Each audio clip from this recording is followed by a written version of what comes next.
After a disastrous first 20 minutes, the Blackhawks storm back and only lose 7-5. Moral victory? Sure. Let's talk about it next on the CHGO Blackhawks Postgame Show.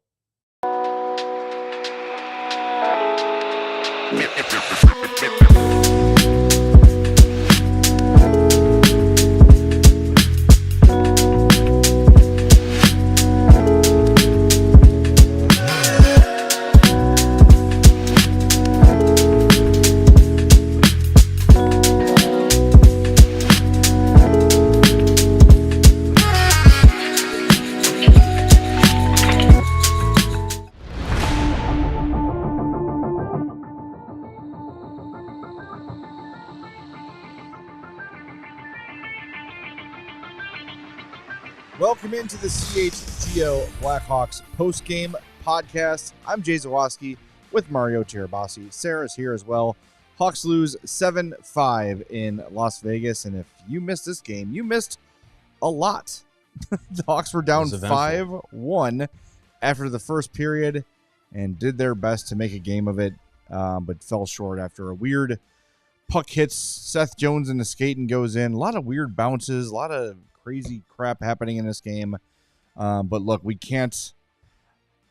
I don't want to lose sight of the first period. I feel like we have to do this show in like two segments. I really think we do. First period and the rest of the game. And let's start with the first period because it was horrible. It was effing embarrassing. Horrible on every end. And when you dig into the numbers a little bit of that period, you could put a lot of it on Peter Mrazek and Money Puck, who keeps track of expected goals during games. Mm-hmm. Peter Mrazek's expected goals against was 1.318. He allowed 5. That's a negative 3.68 goal save above expected. That is absolutely horrible. It's tough. And I'm not blaming it all on Mrazek, but when every puck is in the back of your net, it is demoralizing as hell. Yes, the Hawks took 3 penalties in the first period as well, which is exactly why Anders Sorensen said they got waxed in Utah, was because they were shorthanded so much. Everything that could have gone wrong in that first period did, and it was very concerning. Yeah. We talked about it in the pregame, like coming out, being ready to go, like having some jump in your step, like really having some like want to in your game was necessary because they hadn't had a game like that that showcased that pretty much at all in the 3 games coming out of the break. And you give up a goal just about a minute into the game, and we were sitting there just like, well, here we go. Yeah, it's all that juice is whatever you wanted out of it was seemingly gone, and then you get the goal from Foligno, you get it back, you're like, all right, we're back in this game, 1-1, clean slate, like let's get the gears going there, and then boom, boom, boom, boom, it was just relentless from Vegas, and it looked as if it was going to be one of those games, one of those nights where it's just like the superior talent of Vegas was just going to crush the spirit or any spirit that the Blackhawks may have had coming in this game. So it was rough. And, watching the first period, it was kind of talking about it here. You put it on social media. It was just like the young guys didn't look confident and the veterans didn't look interested. Exactly. And that was a huge problem. On top of, you want some saves out of Mrazek. Oh, yes, 100%. And we said in the pregame show, this will be kind of a gut check game, and how they respond to that last game, we'll know a lot after the first period. And it was awful. It was awful. And we are going to give them a little bit of credit for the way they came back, but you can't ignore the start. And once you're down 5-1, I don't care how well you play for the last 40. Right. You just can't come back because every mistake, you have to play flawlessly for 40 minutes to have a shot. And they almost did. They did have a shot at it, yeah. Right, but it's just not enough. You just can't This has been a problem with this team for 2 full seasons now, not being ready to start or having complete periods where they are just might as well not even be on the ice. Yeah. They might as well not even be on the ice with the way they play and the way they show up. There's been games this year where the starts have been okay, and then the second period is a complete disaster. There's games like tonight where the game's over before the first TV timeout. Mm-hmm. They just can't put together 60 minutes. And it's, I say this all the time, and people wonder, why are you upset? This is how it should be. Because you get those glimpses of that's what it's supposed to look like. That's how you're supposed to play. And they just can't put it together for 60. And it's enraging. It's enraging.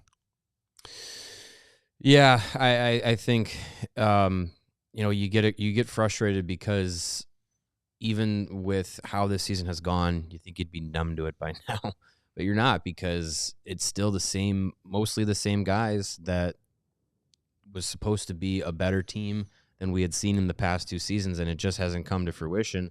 And it comes back. I mean, it comes back to what Seth Jones said about we haven't improved at all since over the course of the entire season. And then this is one of those games started off with a period where you're just like, yeah, exactly.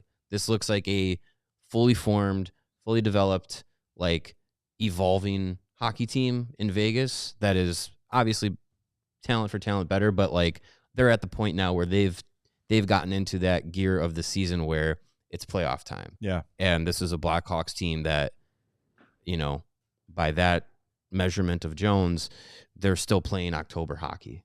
And you absolutely cannot have that. And that's what the first period felt like. Yeah, 100%. C. Huck in the chat says sometimes it feels like there's no culture with this team anymore. And I think that's part of it. And we said it after the last game. And when Reichel was scratched and TJ Brody was back in the lineup tonight, Vegas scores 105 into the game. TJ Brody has 2 turnovers on 1 play, leading to the first goal. Then he takes a penalty later in the period because he gets beat wide and he has to throw a slash. It's like, so you've got consequence-free veterans and you've got kids terrified of, like you said, making a mistake. And it's just, it's a horrible way to build culture. And I was impressed of the way that the young guys like Doc and Nazar took charge in the second period. Colton Doc's like, F this. I'm going to go lay a hit. I'm going to get the puck. I'm going to center a puck and make a play. Like it's not a complicated game. But for whatever reason, when this team takes the ice, it feels like it's complicated. I always say this about the Bears. Like, why can't the Bears just lose a normal game? Right. Why can't they just lose like 21-13 and it always has to be embarrassing. It always has to be a blowout. It always has to be, what is this game I'm watching? This looks like nothing. I turn on NHL Network or I turn on ESPN Plus during the course of the week and I'll watch a team lose and it never looks like that. It never looks like, oh my God, what is this team doing? Mm-hmm. Yeah. No, I've felt that way before too about this team. And I just, you look at the bottom 4 Blackhawks tonight based off of game score, and this is from our friends at Hockey Stat Cards. The bottom 4 from fourth worst to worst. Seth Jones, Connor Bedard, TJ Brody, and Alex Vlasic. I will say though, out of those 4, Alex Vlasic is really the only one that has a significantly positive offensive game score, or has metrics that go into the positive chart, whereas Jones, Bedard, Brody, all their metrics are negative. And so it's just Vlasic's metrics were so far negative that his positive didn't help him there. But I mean, those are the guys that you want to be able to rely on. Brody's, the exception, I guess, to the guys you can rely on because you can't. But Bedard, again, like there were moments in this game where it looked 6 shot attempts tonight. Yeah, there were moments in this game where, he looked like he was getting involved and getting to those areas. And then there were moments where you were like, well, the other guys are the ones pushing the offense. And Like that's okay. Like that's sometimes that happens. And yeah, 6 shot attempts, that's much better than what he had in the last few games. So that was fine. But then Jones is just like that. That's a guy who is, made the target on himself way bigger than it already was from the fan base and everything like that. So you got to kind of have to back it up with your play, and it just wasn't a great game for him. Well, by speaking up, he put himself under the microscope, and every mistake he makes is going to be dissected. And look, like we talked about it, like we all sort of agree, like Seth should have probably handled this behind closed doors. Like we've seen, he probably was, and then didn't like the pace at which it was going or whatever, and made a decision to say, well, if you're going to ask me, I'm going to be completely honest about it. And now now you're in this situation where you're counting down till the 7th, but all indications are the Blackhawks, from their end of things, don't necessarily feel pressured to get a deal done by the 7th. But I'm sure Seth Jones is ready whenever they are. Yeah, well, tomorrow morning I've got my Blackhawks beat coming out for diehards, and I sort of talk about the Seth Jones thing a little bit in there. So make sure you check that out if you're a diehard. If you're not, take advantage of our sale, which ends tomorrow, $48 for the year. We'll tell you more about that as the show goes on. And I really do think we have to have a talk about Mrazek. Like, it's just been so bad. See ya. For so long. I'm fine. And we've been talking about TJ Brody as a buyout. You might have to consider it, but then you have to figure out, like, is Laurent Brossoit ever going to play again? Like, what do you do about, is he an LTIR guy for all of next year? I don't know. I don't know what the answer is, but I don't know. I've seen enough from Mrazek to think that what we've seen from him lately is what he's going to be. And look, respect to the guy, played well last year in a really bad situation, but he has been horrific. Him and Arvid Soderblom have basically swapped bodies from last year. Yeah, where Soderblom was rough and Mrazek was playing above his skis. Now this year, it's just like it's completely the opposite. Where Mrazek, you can't trust him. 24 goals in his last 6 games. Well, yeah, and if you count tonight's game, it was 1 period. So 25 and 5 1/3 games. 24 goals allowed. That's not great. That's horrible. And what was it, the last game he started? Columbus. Yeah. And it was just a .762 save percentage. Yeah, the expected goals were like 2, and he gave up, what was it, 6? 5. Yeah. It's just it has to be better than that. It's so hard to overcome that. Yeah. Like we saw it last year with Soderblom, right? Like when he was in, every time the Hawks would turn the puck over, it was behind him, and it was just you knew you were you were good for 3 or 4 at least. Yeah. Goals given up, and you'd see guys look to the ceiling like, "Come on, like you got to stop something." Yeah, you got to stop. And it's it's what we said about him in Columbus was like, you don't specifically blame him like this was specifically a bad goal, but you rely on your goalies to make a big save every now and again, bail you out when you make a mistake. That's the job. You can put a cone in there and you'll hit it a few times a game and it won't, you know what I mean? Sure. Making the saves you're expected to, just be even. Be a net neutral on saves you're expected to make, and you'd be in a pretty decent position tonight. Yep. Instead, they're down 5-1. And again, it's not all on Mrazek, but it is significantly on him. Yeah, you can't sugarcoat it. Soderblom, on the other hand, goals saved above expected, -0.1, yes, which you could probably chalk up to this goal off the skate of Seth Jones, which I'm not blaming Jones for that one. That was just a fluky play, but yeah. A bunch of people, by the way, we mentioned this to each other during the game, talking about how slow Connor Bedard looks lately. Like, I don't know if something's nagging him or if he's out of gas or what, but like he's not a burner. He's got to get faster. There have been so many opportunities we've seen from him in his career where you're like, oh, here's a breakaway, and it just doesn't happen.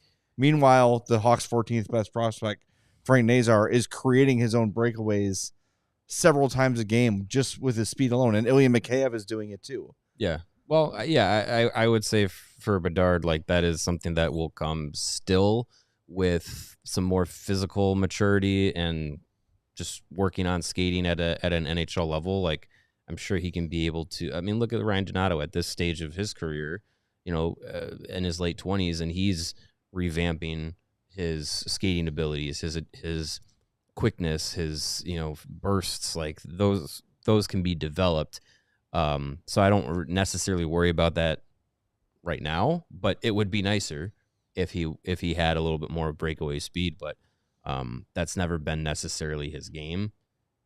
But his game up into this point, he's been able to have more space, create more space at lower levels, and now in the NHL, game gets faster, game gets tighter. I think he's going to figure it out, and be, he has a strong lower body. We've seen that, and that's going to continue to improve. So yeah, I would feel like an extra gear in his skating speed will be able to get there eventually. But yeah, it'd be nice to have it now. All right, got to hit the break zone. Do us a favor. If you've not done it yet, please hit that like button for us and subscribe to the YouTube page. And if you're listening on the podcast, happy Friday. We appreciate you. Make sure you're following or subscribed on your favorite app. Friday now anyways. Taking a break. Be back with an injury update on Nick Foligno when we come back on the CHGO Blackhawks podcast. And hey, are you in the market for a new vehicle? Then you need to check out our friends at Ray Chevrolet in Fox Lake right now with their auto show sales event going on, which means the latest vehicles you've been looking for are now priced with huge auto show savings, like $11,000 off of MSRP on new Chevy models, or, of course, you can check out their selection of over 125 vehicles priced under $20,000. With one of Chicagoland's largest Chevy inventories, you're sure to find the perfect vehicle for you. And as one of the top-selling Chevy dealers in the Midwest, they're able to keep their prices competitive, so you'll be getting a great deal. Plus, with Ray's Price Promise, it lets you shop confidently because a guarantee of no add-ons, no hidden fees, and no gimmicks means the prices that you are seeing and hearing right now are the prices that you pay. You don't have to worry about any price changing. No stressful negotiations, no tricks. The people at Ray Chevrolet just want to help you get into the right vehicle at the right price. So go see for yourself. Visit our partner this February. Today. That's now. It's the last day. Do it now. See them at their convenient location on Route 12 in Fox Lake. Don't miss out on their auto show sales event going on all month long for the next 24 hours and be the star of the show and take $11,000 off of MSRP today by shopping Ray Chevrolet in Fox Lake or at raychevrolet.com. They've been serving the community since 1963. Together, let's drive. And whatever the sport, the app to bet is Circa Sports Illinois. Circa Sports, it's sports betting the way it should be. Circa Sports Illinois has high betting limits, low holds, and exceptional customer service. Bet on all your favorite teams in every game this season, spreads, props, futures, or in-game. Circa Sports has it. Fun and bet like a pro from anywhere, anytime in Illinois. March Madness is coming. Who do you like? What bets are you watching? I don't know. I don't know anything about college basketball. Duke, North Carolina. There you go. Safe bets. Download your new bookie today at circusports.com. Must be 21 or older. Gambling problem? Call 1-800-GAMBLER. Before we get to your super chats, injury update. Nick Foligno is day-to-day with a lower body injury. That is per Anders Sorensen. And a couple interesting quotes coming out here via Ben Pope talking about the fact that the Hawks got 3 penalties against them and 0 power plays, and they felt like they were owed one. Connor Murphy said, quote, "We were out playing and had them on their heels, and usually that's when one of those little stick slashes or hooks ends up being called, so it would have been nice to see that happen." Sorensen said, quote, "We talked to the refs about it too, and they said, keep doing it, and we'll give you one, but we didn't get one." I believe that's the first time I've seen anyone on the Hawks critical of a ref this year. That directly, yeah. I don't think, I know, like, bitching about refs is a losery kind of way to do things typically, but there were you can't tell me there wasn't a single moment in this game where Vegas had a right. There was Pietrangelo had a couple. I don't believe that Vegas is the cleanest hockey team, of course, in the NHL. Like I don't know. It's just there were a few times tonight where you kind of shrug your shoulders and you just kind of you get baffled that things don't get called, and a couple of the penalties tonight against the Hawks were there were some borderline as well. ones. Yep. So it was that does become frustrating, and it got cleaned up in the second and third periods.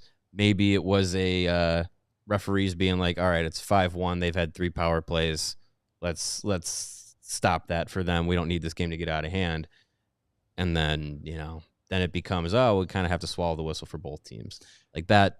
That's dumb. I'm not putting that out of the realm of possibility. Yeah, it is dumb. Call the game as the rules. If it's a penalty, it's a penalty. Should dictate, but I hate that. Refs don't do that. Yeah, very annoying. It's also, how often lately has a linesman interfered with a Hawk trying to make a play? At least 3 or 4 times in the last 2-3 games. Since they've come back from the break. And will they ever score a goal on a puck in front of the net scramble where everyone's poking at it? It feels like they're the only team that does not score goals that way. They had an opportunity where Bertuzzi was swatting at it, Bedard was there and just could not get it past Ilya Samsonov, and it's not really hard to get things past him these days. It's just brutal. But man, the linesman playing forechecking for the opponent gets really annoying. Oddly common. Yeah. All right, let's get to your super chats. Thomas Herbecky, I think I said that right, says, hey, gents, will there be another CHGO takeover event this season? P1 tonight sucked, but I want to see another game with you guys. I don't think we have another one this year. I think It'd have to come together really quickly. Yeah. I think there was a date that was being discussed, but nothing was finalized. Yeah. It's not a 0% chance, but we're running out of games to do it here. Yeah. I will follow up on that this week and try to get you an answer, Thomas. Thank you. Brandon says, post-trade deadline, for the love of God, let the kids play and build confidence, chemistry, culture going into next season. Give the fans something to buy into. Yes, absolutely. 100%. And Adrian Chirico says, Perp walk the veterans out of the building and let the kids play. Nazar was amazing tonight. Let's start there. Frank Nazar was to the second and third periods. He was outstanding. I love Nazar's game tonight. He had 2 assists plus 2 in 17-23, 2 shots on goal, won 50% of his faceoffs. But it was not only just the points, not the shots, not the faceoffs, just doing all the little things right. North and south, offensively, defensively. At the end of the game, you saw him lift a stick and start a rush on his own. Like, he is playing with such confidence right now. Such confidence. I think Nazar looks outstanding. Yeah, I mean, he's strung together some really good games leading into and now coming out of the break, which has been really good to see. Just as this season has gone on, I think now he's established himself as an NHL player. Now it's building upon that establishment. Like, coming in from the AHL is like kind of getting acclimated to the NHL game. He had those 3 games at the end of last season, but this was really building something more consistent, and it's just gotten better and better as the season has gone on.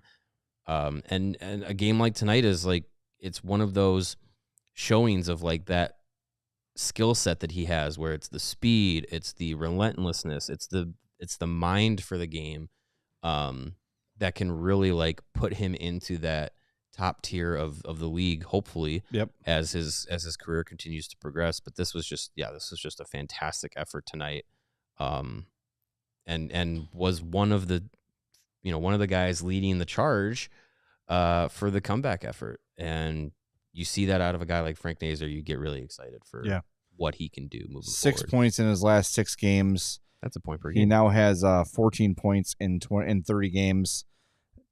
I mean, it's good. He looks really good, especially lately. Like, there was a little bit of a lull there before the break where he kind of was looking like maybe a little bit tired, a little bit, out of his game a little bit. But then since the breaks come back, and especially tonight, he looked outstanding. A couple guys need a shout out here, and they're part of our 4-star nominees. Connor Murphy had a tremendous game, just doing all the little things right. You heard Darren Pang talking about it during the game today. I really liked his game. Physical, as Darren Pang pointed out, like closing up gaps. He had 3 assists plus 3 in 22:57, a shot, 3 hits, and 6 block shots. Oh, yeah. Just doing everything he can do. That, late in the game, he took that slap shot like straight off the leg. He didn't even react. Well, I mean, it's like, yeah, he's made a whole career. Don't out worry, of my it. leg's been numb for a month. Yeah, I can't feel that at all. Yeah, no, he had a fantastic game. I mean, I don't know how many times he's been at the top of the hockey stat card game scores, but he was the best skater tonight for the Blackhawks based off of that metric. And it's again, like, you look at the future of this team. Connor Murphy doesn't feel a part of it. He's got 1 more year left on his deal. And, when people say like, oh, trade Jones and Martinez and Murphy and, get rid of Brody and all this stuff. You can't do all kids. No. And I feel like the Hawks value Connor Murphy both on and off the ice. So I feel like, when you talk about like, oh, they should move Murphy too because we want all this stuff. That's the one I'm like least confident that they would do it because of needing a veteran, because you can't have, like you said, you can't have all kids, and having a guy that has been here a while now. He's the longest tenured Blackhawk on this team, and he's a leader. I think he's respected. I think he's good for that locker room, and I think that is a reason that they keep him. His health has been a bit of an issue, but when he has been healthy and in the lineup, he's been, rather decent this year. This is 8th season as a Hawk. Yeah, it's been a long time. Crazy. And I think like we have to, after losses, you want to get rid of everyone that's not great. Murphy has a lot of value to this team, and he's not going to win a Norris Trophy. He's not going to be an all-star. He's not going to lead the team in scoring. But the intangibles matter. Mm-hmm. Like, they are real. It's not NHL 25 where you just plug in the 12 best forwards, 6 best defensemen, and 2 best goalies and call it a day. Those sort of things matter. Mm-hmm. And I think he brings value to this team that is immeasurable on a stat sheet. So, I've seen a lot of people all year kind of lean into him, and I tend to ignore those comments because I think they're just coming from a place of outside looking in.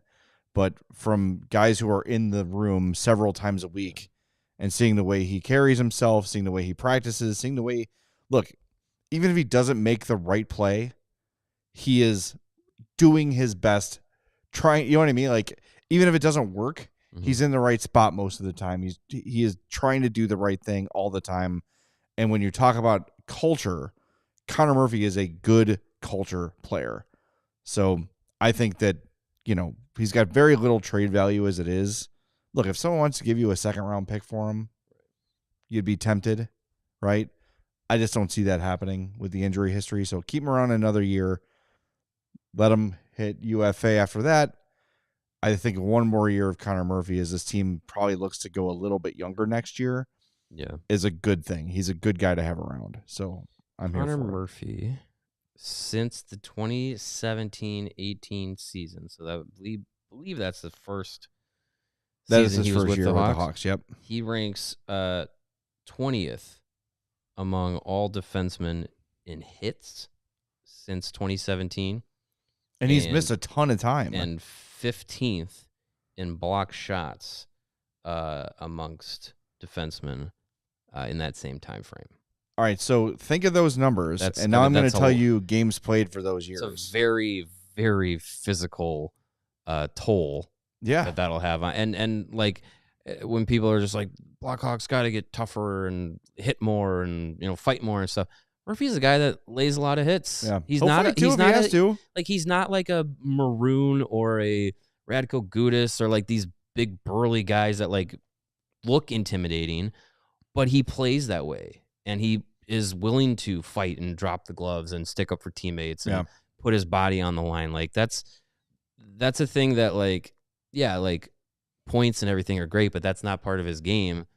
That physical edge that he plays with and being able to absorb shots like that, like that's a big deal for defensemen, and goalies really appreciate guys that play that way too. So with those numbers you said, what was it, 20th in hits, 20th in 15th hits in and block 15th shots? in blocks. Since he's joined the Hawks, he's played 76, 52, 58, 50, 57, 80, 46, and then 46 games this year. Look at how much time he's missed and has those numbers to show for it. I mean, if he's healthy, he's probably top 5 in both categories. Probably. Hits and block shots. So, yeah, he's not perfect, but for a middle pair defenseman that's a leader and a culture guy, I would like to keep Connor Murphy around unless someone really blows the doors off the Hawks. Yeah. All right, got to hit the break zone one more time. We are very close to 100 likes. Help us get there. Hit that like button for us and make sure you're subscribed to our YouTube page as well. Back with more on the CHGO Blackhawks podcast. And is there anything better than Hooters and sports? No. No, not at all. And what makes the original Hooters so special is that they care about their people, the food they serve, their guests, and their community. It's an experience like no other. Agreed. I think we can all say with relative confidence there's not many places like Hooters. And that's a shame. Based on their years of hard work, you've got to try the new chicken tender tacos. Yes, please. Mm-hmm. That sounds amazing. It's the greatest. Those. It's your sports headquarters. March Madness coming. Can I say that? The big tournament. Am I allowed to use the MM word? I don't think so. I'm not going to do it. It's like superb owl. Well, you already did. Well, I know, but I corrected it. I said I'm sorry, so true. They can't do anything. There's a big basketball tournament coming up. The big game. Next month. Go watch the big game. And it's not just the food. Hooters is donating a portion of chicken wing sales to Holy Family Schools, helping fund tuition, books, classroom supplies, and more for kids in under-resourced communities. With the support of Chicagoland Hooters family, they've raised over $1 million since 1992. Let's keep it going because kids can't fly without wings. I'm getting that tattooed on myself. Nice. That's what I'm talking about. Mm-hmm. Hooters is great. Get some. Go to your favorite Hooters store and get your wings. You got Aurora, Countryside, Downers Grove, Joliet, Lansing, Melrose Park, my hometown of Oak Lawn, O'Hare, Orland, Schaumburg, Wells Street. Check them out at originalhooters.com. And if you've been noticing, it's been a bit sunnier in the last couple of days around Chicagoland area here. And that gets you excited for the warmer weather ahead. And it's a good reminder to get ready for the spring and summer season with quality shades built to last from our friends at Shady Rays. Pop these on here. Those are some Shady Rays you got there. Those are some Shady Rays, my friend.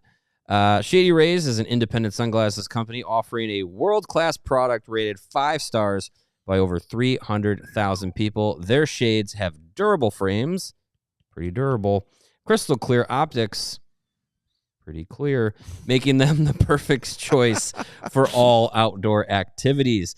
And they have hundreds of options to choose from, so you're bound to find the perfect pair for your style. And what's really nice about Shady Rays is not only do they have the highest quality frames and crystal clear optics, they also have the best customer service, because if your shades ever go missing or take an unexpected hit, you don't have to sweat it. They have the protection policy that allows you to get them replaced, no questions asked. And if you don't like your Shady Rays sunglasses, you will. Who would right not like them? You can exchange them for a new pair or return them worry-free within 30 days. Again, no risk when you shop with Shady Rays. Their team's always going to have your back. Exclusively for our listeners, Shady Rays is giving out their best deal of the season. You can head to shadyrays.com and use the code CHGO, and you're going to get 35% off of your polarized sunglasses. So try for yourself the shades. Yeah, you put them on your shelf when you're not wearing them. The shades rated 5 stars by over 300,000 people. All right, production meeting on the air. We just got the post-game audio. Murphy, Nazar, Sorensen. Who do we want to hear from? Nazar. Yeah. All right, let's hear from Frank Nazar. Want to clip it? I'll clip it right now. I just sent it to you in Slack. Okay. Yeah, I'd like to hear from Frank Nazar. Let's only hear him once, though. That would, once is enough. Yeah, because I think, this game you had Nazar's performance where it's that like planting the flag of like, yes, young guy, NHL worthy, gonna be here for a while. He's here. I don't want to jinx it. Knock on wood a little bit here. We're not going to do this back and forth between Chicago and Rockford. Let's set him down to get his confidence back. No, this guy's ready. Yeah. He's in the NHL. He's proving it. He's growing in his first full season. Like, awesome to see. Then you see some performances tonight from Colton Dock. He's gotten back in the lineup with Lucas Reichel sitting down, but he's made the most of it coming back. Yep. Scored his second goal of the year tonight. We haven't mentioned Del Mastro going to the front of the net and getting a puck go off of him from Frank Nazar. And then, Del Mastro, really nice setup from Ryan Donato, and Del Mastro buries his first career NHL goal. Hopefully more of those to come down the road for him. But again, like it's these opportunities that these young guys are getting, and it's wonderful to see them take advantage of it, because especially for Del Mastro, it means the less likelihood that we'll see TJ Brody play more extended minutes. Please. Sarah, I know you're cutting up some postgame, but I know there was a super chat we want to get to as well. This one from McLovin. He says, the Steve Dangle Podcast Network said something I agree with. Kyle Davidson doesn't just have to sell. He should buy this trade deadline. We have so many picks. Got to take advantage of them and go after guys that fit the timeline to replace the vets. I agree with that. I'm down with that. I don't know who they are. I don't know who's available. Mm-hmm. It's, every year when you see trade boards, they're made up of who's an unrestricted free agent, who's on a bad team that might have a movable contract, and you just kind of connect dots. And of course, there's some source stuff. But look, if there's one thing you'll say about Kyle Davidson, it's a lot of his moves just come out of the blue. You don't like Dickinson, Mikheyev, like there was no smoke around those things. So who knows? But I'm with you. It's time to add players. Yeah. It's time. And not just a guy who's going to fill a spot for a year while you wait for kids to develop. Someone that you can envision being on this team for 3, 4, 5 years. Yeah, and I think the idea of like they are selling because they're going to be trading all these guys, like that's one thing. But I think Kyle Davidson in different avenues has made it evident that they are not looking for, okay, if we're trading Jones, it's all for picks. If we're trading Donato, it's all for picks. If we're trading any of Maroon or Smith or Martinez, it's for late round picks. Like, no, like he's expressed wanting to get players, actual players, young, potentially young prospects, guys that are on the cusp of the NHL or guys that are already in the NHL. Like, that's a way to kind of quote unquote buy. Yeah. Because you're making a change. If you trade Ryan Donato, who's late 20s, a solid player, good role player, having a career year, but you trade him for a guy who's in his early 20s, who's maybe not had a big NHL opportunity yet, has that upside and could tap into that in a elevated role in Chicago. That's kind of like buying.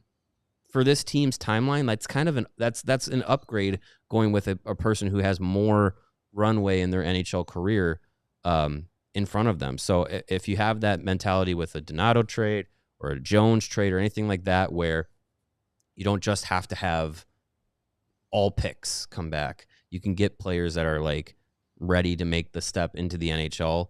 I'm all for it. And that's basically, it's kind of like addition by subtraction in a way. Couple names being bantied about in the chat that we've heard over the years. Elias Pettersson from Vancouver. Doesn't look like he's going to get moved, but Jones for Pettersson straight up. Suddenly I have a little bit of a culture concern about him. He was a complete non-factor in the Four Nations. Mm-hmm. He has been kind of a ghost this year for Vancouver. I don't know enough about JT Miller to know if he's a pudwack or if he's just super competitive or if he's moody or whatever it might be. Mm-hmm. But when I watch JT Miller play, for the most part, I see a guy playing his ass off and trying really hard and competing. Mm-hmm. And he seemed to have a really big problem with the way Pettersson played. So That's another thing, right? Like another thing you got to keep an eye on. Another name out there is Trevor Zegras. Same concerns. I don't want that right goon on my team. Cheap shot master Trevor Zegras. Yeah, it's just, I don't know. Like you don't want to have another situation where you bring in a guy for multiple years and you're like, oh, kind of instant buyer's remorse because they're not great for the culture. They don't play hard. When you look at the guys that Kyle Davidson has drafted, there is a trend there. Yeah, there's a type. They're fast. They're not all big. We know that. Not all of but them. they're competitive, right? Like Oliver Moore played a third line role for Team USA, was a physical, a forward checker, that kind of guy. Sasha Boisvert, Vanacker, AJ Spellici, who feels like a lifetime ago, but Hawks fans wanted him to make the team out of training camp this year because he was that impressive. Like that's the kind of guy they're looking for. And don't forget, he went very aggressively after Jake Gensel last year. Yep. And Gensel chose Tampa, which makes sense for him. But that's the kind of guy he's identified and looking for. And he actively pursued the top, maybe second best, if you want to call Stamkos the best, free agent available. I think Gensel was probably... I would say at this point in their careers, Gensel's better. That's the kind of guy he's after. So he has shown the willingness to do it. He has shown the willingness to be aggressive in the draft by trading up, trying to get Demidov, and it almost happening, if not for Pat Verbeek. So the aggression's there. The kind of player they're looking for is there. And when I look at a guy like Pettersson and to a lesser extent Zegras, I'm not sure it fits what Kyle Davidson's trying to do here. I don't know what it would take. I don't know if he's actually available.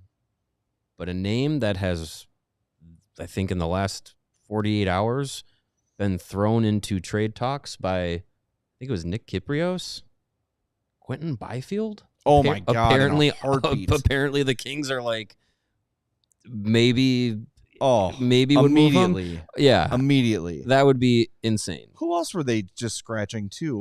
Was it Brant Clark? They were scratching a bunch too. I'll take both of them. Yeah, take both of them. Yeah, and again, I have no idea what it would take, or how far Nick Kyprios' word goes. I'd further than mine. But I mean that would be awesome. Yeah, I mean, can I interest you in a 6'5", 225, 22-year-old? Yes, absolutely. What are we doing here? 100%. Oh, I mean, no, we got to do the Greg Braggs thing. Oh, Byfield's terrible. Who would want him on their team? If I was LA, I would move him immediately. Yeah, exactly. Brutal. BT Goal 342 says Davidson should trade for Dylan Cousins from Buffalo. That's another name a lot of people talk about. It's another name that's actually like getting steam. That's the kind of move circles, that I would be all over. Yeah, I don't know what Buffalo's doing. Well, it's Buffalo, but also sure, go after them. Yeah, I mean, I think, do the Blackhawks have? Does Kyle Davidson have the mindset of just like any of their trade assets are up for grabs? I would hope not. I would trade any of their draft assets aside from their number one pick this year. Right, which could end up being number one overall. Correct. So, I mean, it comes down to what you're willing to throw around. And then, it also takes 2, sometimes 3 teams to make a deal. Like you can say like, we're willing to give up all this stuff to get guys, but if they're not necessarily available, there's only so much you can do. Well, I mean, that's kind of what David said in the middle of the year too, is like, if there's someone available that makes sense for us, we are of course going to pursue it. Right. And I think a lot of people were saying like, well, he's saying he's not going to do anything. No, he's not. What he was saying was he can't force players' availability into existence. You can't force a trade. It's not NHL 25. So that'd be cool if you could, though. All right, let's hear from Frank Nazar. He was the star in the game and the star in your hearts. Here he's after the game, courtesy of the Chicago Blackhawks. Yeah, obviously it sucks. Them scoring that last goal off a bad bounce, and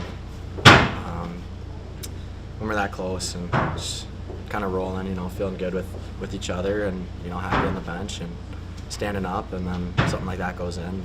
It's a little demotivating, but just the resilience to put in a few goals and come back in this game. It's not easy coming back from 5-1 deficit. So just to be able to be in that game shows the resiliency we have. How comfortable are you feeling right now? It seems like you, especially coming out of the break, you've been pretty aggressive around the puck a lot. And what's your comfort level right now? Honestly, really good. I think it's just more confidence, just getting that first half of the season under the belt, knowing that deserve to be here and can play with all these guys on the ice, and a lot of the guys in the team just being nice, talking, and make me feel comfortable. So that helps a ton. So just feeling good, and hopefully help get some more wins. But. Is there some chemistry with you and Landon and Colton all playing together?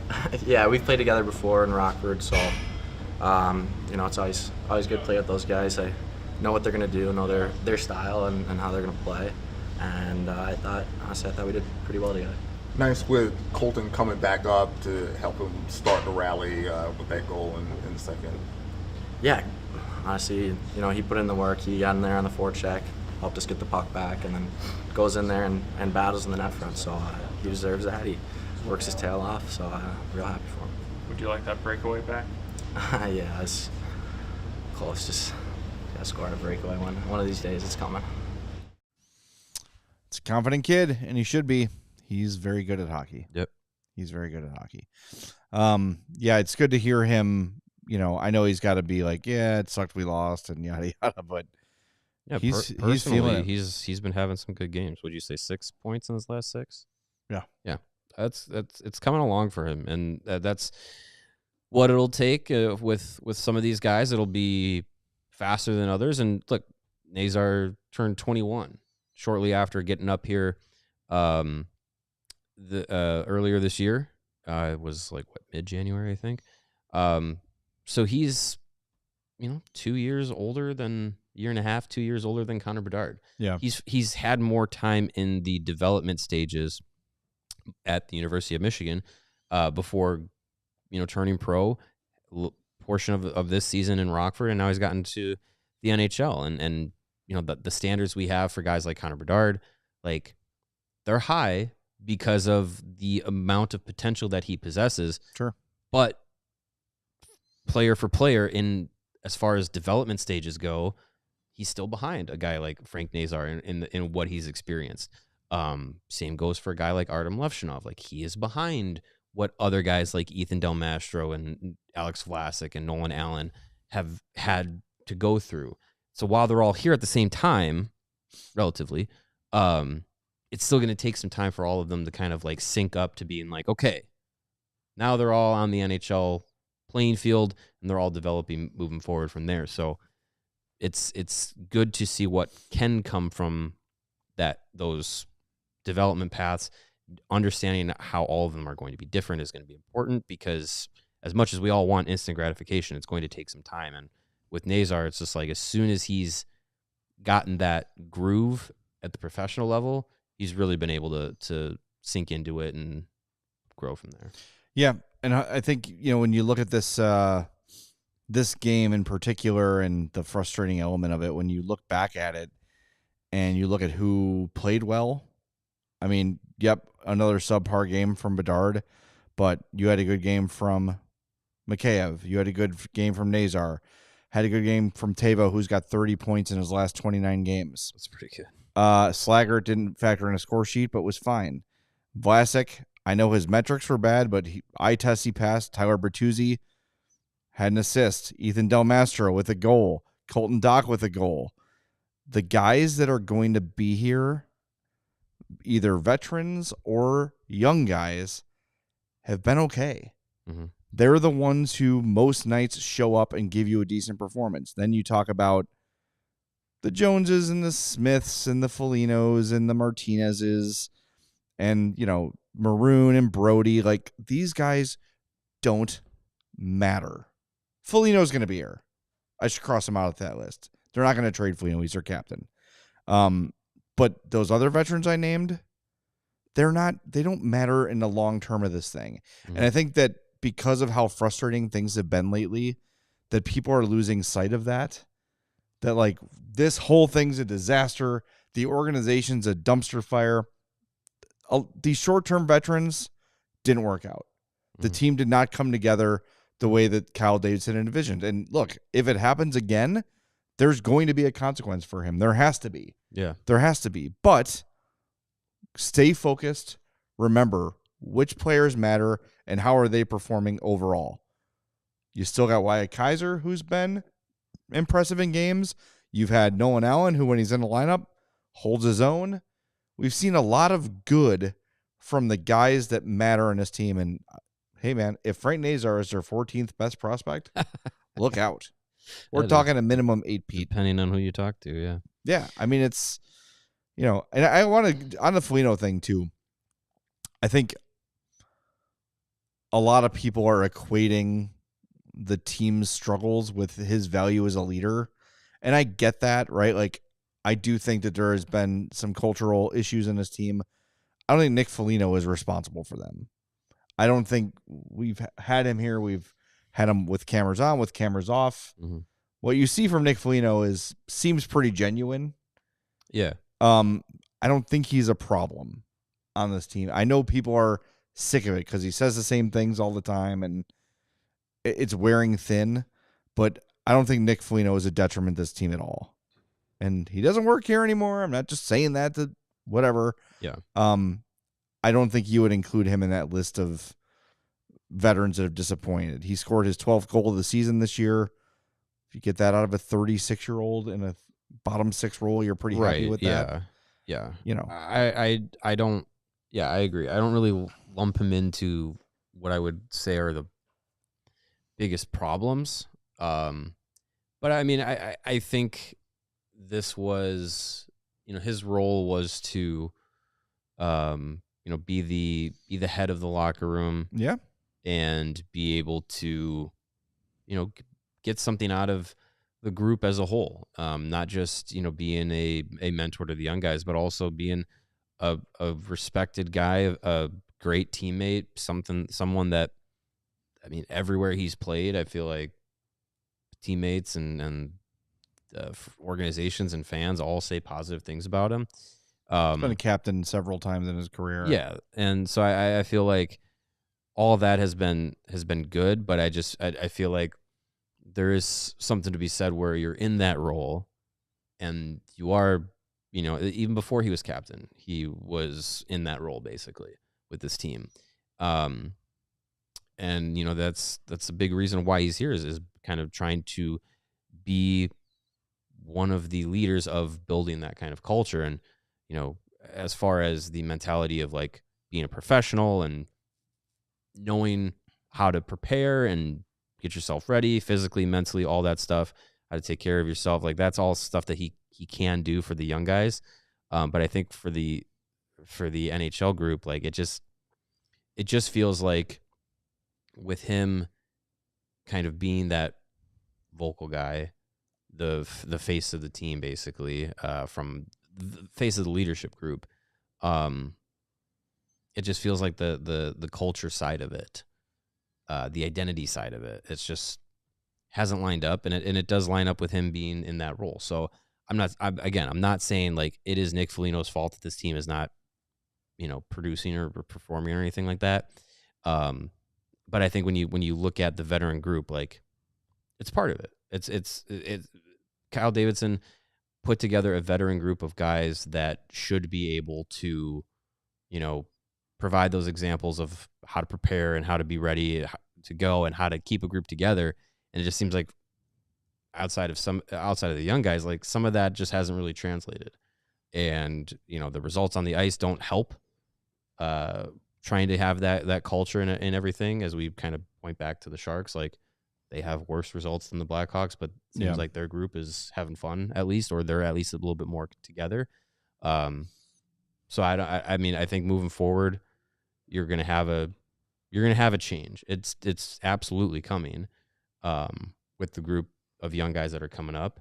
So I don't know. I think you kind of look at this veteran group, even the ones that are on contracts, and you kind of start to think like next year, who's sticking around, who could play themselves into an extension if they're playing that well, but also like who are you going to lean on?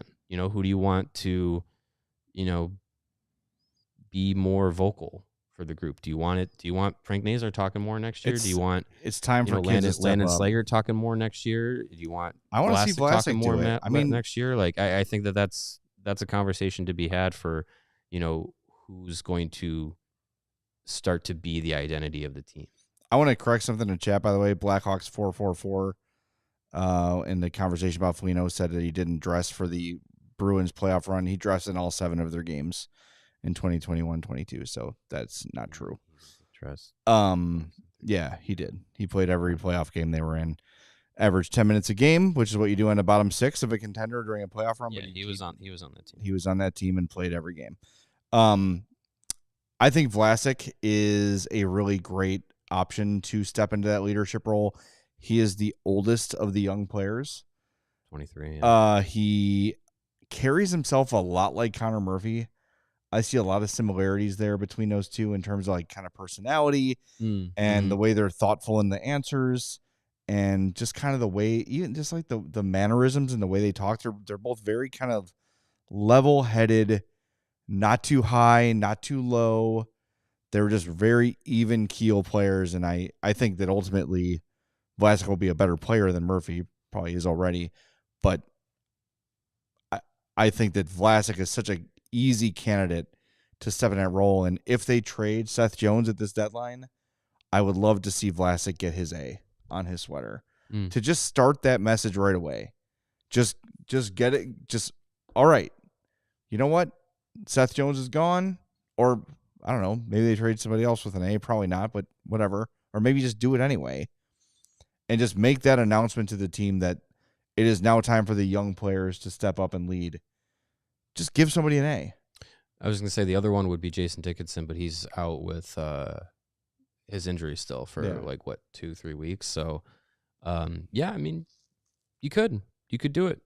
I don't think anyone would be upset with that. I think it is. Yeah, it's part of moving on to that next step is like who you talk about, for Davidson, like you talk about wanting that leadership to grow. And that's been a message that he's had over the last 2 prospect development camps, where he wants those young guys to have that like leadership and those characteristics grow amongst themselves, amongst their group, who can then grow that at the NHL level where you have longer term veterans around, or you have guys that have, been in Stanley Cup playoff runs, have won Stanley Cup. How do you allow those young guys to be in that leadership role and also translate to relating to rookies and veterans alike? Like, I feel like Vlasic is definitely a guy that could be able to do that. I mean, look at his relationship with Martinez. That's grown this year. Like, that's a guy who's 14 years older than him and say what you want about so much in his career, but those guys have been able to get along. Say what you want about the way Martinez has played. I think overall he's been fine this year when healthy. I don't like his last handful of games, but that's neither here nor there. But that is a good guy to lean on for Vlasic, and I think it was very intentional when those 2 lockers were put next to each other. Oh, sure, yeah. In training camp, right? Like or in the preseason rather. That's part of it. And when you look at Foligno is right next to Bedard, like there is a very calculated way to the way the locker room is set up. Yeah. For the Hawks in terms of like where the leaders are, you've got Seth Jones over there with he's near Martinez and Vlasic too, and Tavo's right there. Louis Crevier's got a spot there. That's like the leadership side, really. It's like Murphy, Donato, Vlasic. It goes. Oh yeah, it goes Donato, Murphy, Brody, Maroon. Is it then Vlasic? And Bertuzzi. Oh yeah, Bertuzzi, Vlasic, Martinez. You just never see Bertuzzi as his stall because he's already in his car by the time they let us in. Yes. And then Bertuzzi, and then I think it's Jones, Vlasic, Martinez, Tavo? Yeah.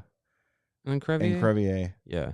And then the other side is, let's see if we can do this from memory. Then they got the goalies. The goalies. And then on the horizontal wall. From the door to the goalies is Mikheyev. No, it's isn't Nazar first? Oh yeah, Nazar is first. Nazar, Mikheyev, Reichel. Taylor Hall It was Taylor Hall. Gone. Then yeah, Reichel, Bedard, Foligno, Khrushchev, Joey Anderson, I think. Yeah, Slaggert's there now. Khrushchev, Slaggert, Dickinson. Yeah. I think that's it. Allen. Yeah, Allen's at the end. Kaiser. Yeah, whoever's there is in that spot. Del Mastro's somewhere in the locker room. Anyways, yeah. Oh yeah, Del Mastro's on the other side, right? He's like he's like in the Crevier booth. He's in that area, yeah. Yeah. I think he's in the spot where Isaac Phillips was. Hey, for more great stuff like this, tune in. I want to get to Chris P's $2 super chat. He says, okay, how does this loss affect LeBron's legacy? He's number 2 behind Michael Jordan. That's right. All right, we got to wrap things up. Before we do, we got to talk about the 4-star of the game. Sarah, it's Frank Nazar. That's a good choice. Sarah loaded the ballot box. I saw her voting from all of her various YouTube accounts. But deservedly so. Frank Nazar was great, but a lot of good candidates. And hey, in a 7-5 loss, to have like 4 legit candidates for player of the game. Yeah, unexpected. We'll take that. All right, you've got, 23 hours to take advantage of our Die Hard sale. $48 for the year. Go get it. Do it now. Scan that QR code on your screen. You're going to get that free shirt still coming with your $48 membership. So you're basically getting a membership for like $15? Oh, yeah. When you do the math there. Plus, you get 20% off all of our merch beyond that. All of our takeovers, watch parties, tailgates, draft parties. Everything we've got, it's 20% off for you. Access to our great written content. Got my Blackhawks beat coming out tomorrow morning. So keep an eye on that. And Discord. Access to our Diehards only Discord, which gives you priority on Mailbag Monday. So great Discord community. Yes. Okay, I am off Saturday. It is my guy Rick Camp's bachelor party. What? Yes. So Mario will be here. I just know of this now. You want to tell the folks what's coming up? Yeah, or we got Blackhawks and Ducks late game Saturday night. It'll be a lot like this one. Pre-game show as scheduled. It's a 9:00 puck drop, so 8:30 pre-game show. And then after the final horn, it'll be post-game show with myself and Jack Bushman of Locked On Blackhawks. Also runs the Talkin' Hockey account as well that you've seen on social media. We've had him on. I think we had him on for the 2022 draft show. I think he was one of our guests. So yeah, going to be fun to have Jack with me Saturday night. So hope you guys want to stay up this late again. Hopefully for a better result. It is Anaheim anyway, and they won't have Trevor Zegras to screw them over for his future team. So we'll see how it all pans out. But hopefully it should be a more fun game. But it'll be an always enjoyable post-game show. 100%. All right. Before you go, hit that like button for us. Be sure to subscribe to the YouTube page. And if you're listening on the podcast, how about for a little weekend treat? Leave us a 5-star review on Apple Podcasts or Spotify. If you want to roast us in the comments, feel free. Just make sure it's a 5-star review. And Mario will talk to you Saturday. I'll talk to everybody Monday right here on the CHGO Blackhawks Podcast. We all silly like the mayor.